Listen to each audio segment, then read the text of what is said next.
Selamat pagi, masih dalam suasana liburan ini. Mungkin minggu ini minggu terakhir ya, besok sudah mulai kerja.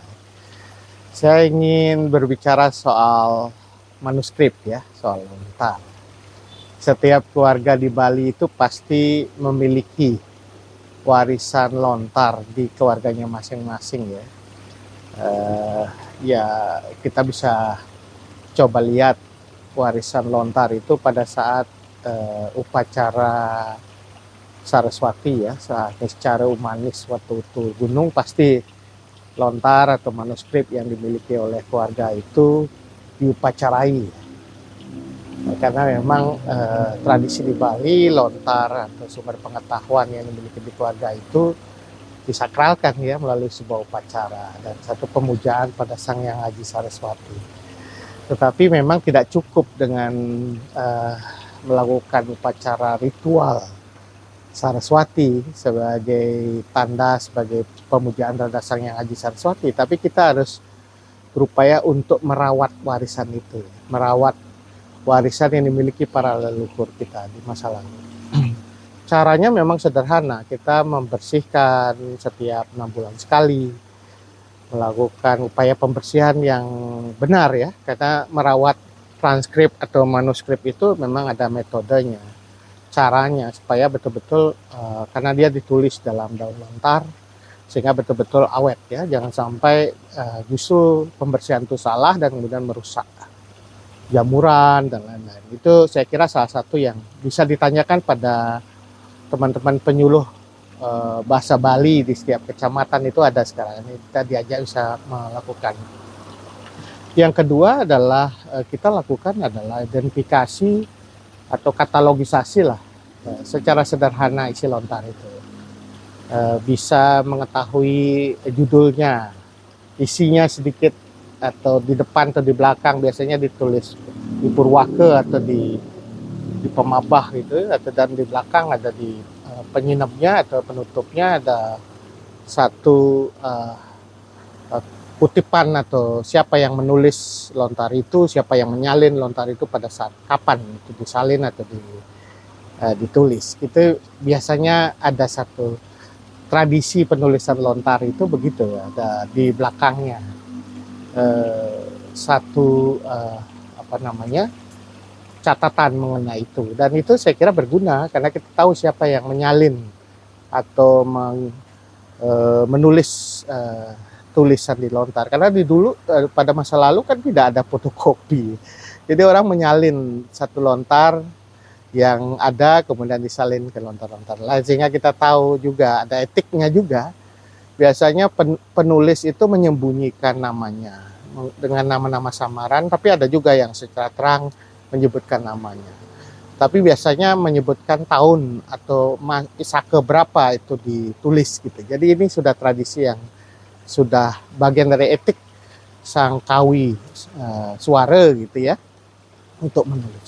Dan juga ada kerendahan hati ya, mengakui bahwa tulisan itu penuh dengan kekurangan. Itu tradisi Bali itu selalu begitu.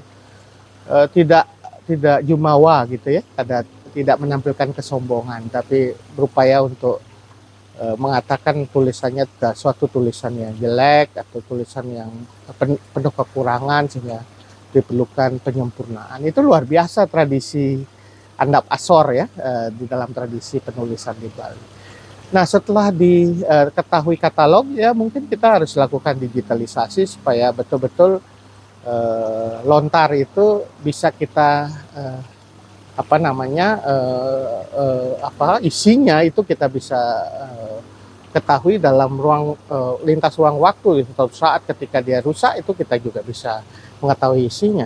Selain itu juga kita mempermudah supaya tidak hanya digunakan tidak harus melakukan ritual tertentu untuk membuka. Jadi digitalisasi itu bisa sebagai alternatif, dan nanti kita bisa lakukan alih aksara, alih bahasa gitu setelah digitalisasi. Nah, setelah itu baru kita lakukan apresiasi ya, memahami si lontar. Di dalam tradisi Bali disebut dengan mabapasan atau nyastre, atau kita sebut sebagai upaya mesanti gitu ya, membaca isinya Dan itu luar biasa ya, membaca dan juga ada penegas, ada upacara, ada yang mengartikan, karena biasanya dalam bahasa Jawa kuno atau bahasa Kawi, isi lontar itu dan ada penegasnya siapa yang mengartikan. Dan itu saya kira salah satu tradisi yang sudah masih hidup sekarang ini. Tetapi lebih banyak sekarang ini tradisinya megegitan, melihat dari cara menyuarakannya ya, megitenya itu menyuarakan. Ada yang melantunkan berdasarkan guru lagu yang sudah ada. Itu tradisi yang juga sudah berkembang di Bali yang disebut dengan pesantren ya. Nah, tapi yang penting dari tradisi kita membebasan itu atau membaca teks itu adalah kita juga memahami bahwa apa isi dari teks itu, manuskrip itu. Struktur teksnya seperti apa, isi teksnya seperti apa, supaya kita juga isi maknanya seperti apa, dan kalau bisa jangan hanya membaca dari terjemahan, tetapi kalau bisa kita lihat teks aslinya seperti apa, terjemahnya seperti apa, sehingga kita paham betul isinya seperti apa dari sebuah teks manuskrip. Dan dari analisis teks itu kita tahu juga siapa yang menulis dan kapan dia ditulis gitu. Sehingga kita tahu ini tulisan baru atau lontar yang baru, relatif baru, atau lontar yang sudah lama, ini salinan lontar yang baru, disalin dari lontar yang mana, kita bisa telusuri ya, babonnya atau induknya dari lontar-lontar seperti apa. Nah, itu kita harus pahami dari analisis teks, isi teks, dan struktur teks.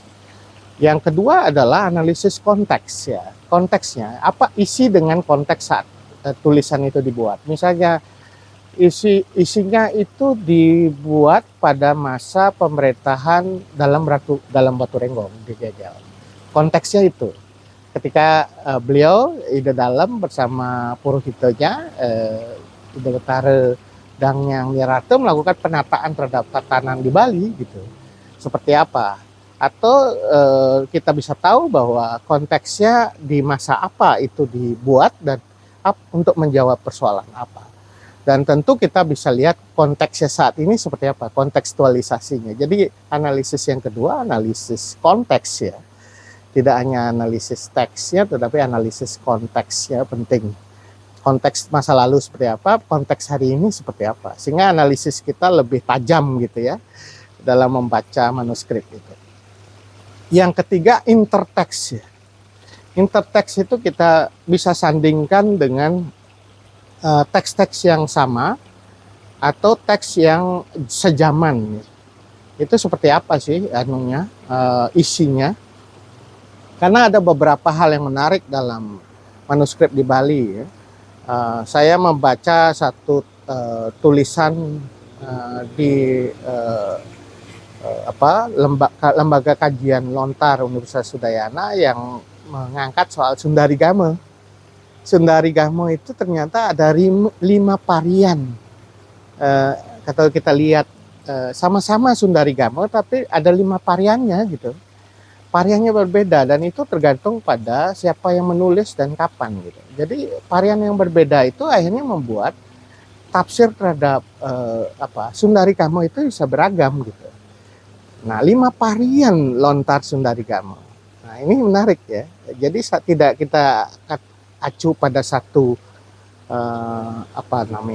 tarian saja. Nanti kalau kita mengutip Sundarigama, itu harus kita kutip berdasarkan varian yang mana. Misalnya Sundarigama, lontar Sundarigama, Padruen Griya atau Padruen Puri atau Padruen siapa yang memiliki lontar itu, yang ditulis pada tahun berapa. Jadi ada kutipan seperti itu. Sehingga Sundarigama itu juga dipahami sebagai Sundarigama yang jelas rujukannya gitu. Karena pada varian Sundarigama tadi yang isinya atau tafsirnya juga berbeda, dan itu menyebabkan kita harus melakukan satu kajian interteks ya. Dan saya kira ada beberapa kajian interteks yang sudah dilakukan oleh beberapa ahli filologi ya, mengenai berbagai lontar yang kita miliki di Bali dan kaitkan dengan lontar-lontar babonnya seperti apa. Atau Misalnya kita kaitkan dengan sastra yang ada di India berkembang, kemudian sastra yang ada di Jawa kuno di masa apakah itu Singosari, apakah masa bahkan sebelum Singosari di masa Isana, dinasti Isana, karena menjawakan biasa manto itu di dalamnya adalah dilakukan pada masa Empu Sendok dan Dharma Wangsa Teguh Anantawikrama di masa Isana, dan kemudian baru masuk masa Kediri dan juga Singosari, dan itu banyak karya-karya yang lahir di masa itu yang bisa kita lihat bagaimana runutan genealoginya. Kalau dalam istilah teman-teman agama Islam itu sanatnya seperti apa, dari teksnya dengan babonnya di India, kemudian waktu menjawakan biasa manto yang dilakukan pada masa Isana, kemudian Kediri Singosari diteruskan di masa Majapahit, dan kemudian turunannya di Bali.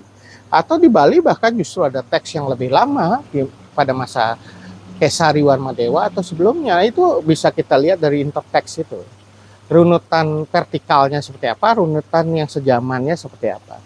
Dan bahkan kita lihat varian-variannya seperti apa. Jadi baik, kita bagus sekali sekarang ini memakai rujukan sastra ya, sastra lontar yang kita miliki, yang tertulis dalam bahasa Jawa kuno, bahasa Kawi, tetapi kita juga harus melakukan satu kajian teks ya, kajian teks, kajian konteks, kajian interteks gitu, supaya kita betul-betul bisa melihat ini sebagai sumber rujukan dan juga memahami bagaimana sumber rujukan itu dikaitkan dengan sumber rujukan yang lain. Nah, jadi Sara Semeton Bali, kalau kita mau mendengar kata lontar, langsung jangan begitu saja ketika disebutkan lontar kita menerima begitu saja tanpa kita juga ikut memahami. Dan ini bukan merupakan sesuatu hal yang hanya dilakukan oleh para filolog atau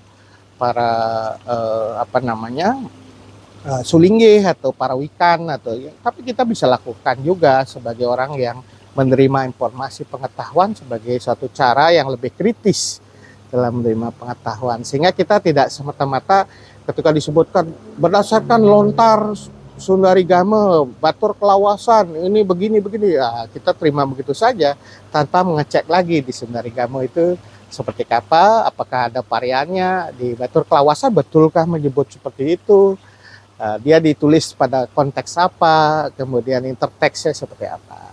Nggih punika iki nak catatan pada saat liburan supaya membantu kita memahami manuskrip yang kita miliki, supaya kita tidak betul-betul buta memahami sumber pengetahuan yang kita miliki, dan kritis juga dalam membaca, menganalisis, memilah, sehingga kita bisa mempelajari, menafsirkan, dan mengetahui warisan pengetahuan dari para leluhur itu secara baik, sehingga betul-betul kita bisa aktualkan jadi sastra paraga supaya bisa kita jalankan seperti yang dikehendaki para leluhur kita. Jadi sastra dike kalau tidak bisa menjadi laku ya tidak akan hidup gitu. Jadi ngilmu itu ngelakoni kati laku kata orang Jawa. Ilmu itu harus dijalankan, mendados praktek. Inggih sapunika hari terakhir liburan meniki. Selamat bekerja besok. Semoga 2026 memiliki harapan yang baik. Sampai ketemu.